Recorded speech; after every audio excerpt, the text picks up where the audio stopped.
Home renovations are a big business in this country. A poll earlier this year suggested 40% of homeowners were planning one and getting ready to spend an average of almost $20,000.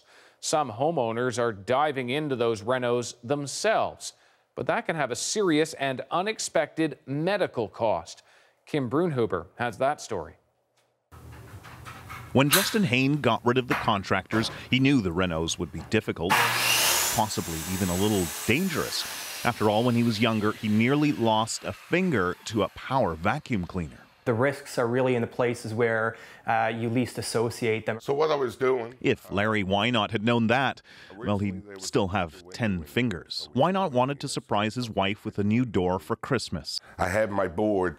He was cutting a board when it slipped and he sawed through his palm. He felt almost nothing, as though someone had just slapped his hand. As these fingers were falling to the floor, you could see that they were turning black.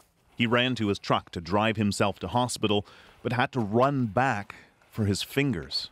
I held my shirt up like this and I threw my fingers in here. A gruesome story, but one that's becoming more common than you might think. The digit that's most often amputated is usually the thumb, unfortunately. Dr. Patrick Harris treats amputees from across Quebec. Most cases he sees these days happen not at work, but at home. 8 out of 10 victims are men. 7 out of 10 had removed the device's safety guard, and the same percentage had more than 10 years of experience with the tool. It seems that they lose the fear of the machine. Nathalie Tremblay calls it the family of lost fingers. After cutting off 4 fingers using a bandsaw at home, she joined a Facebook support group for amputees. More than 3/4 of them, she says, hurt themselves doing a DIY. Even with rehab, she says, my hand will never be back to what it was. That's good.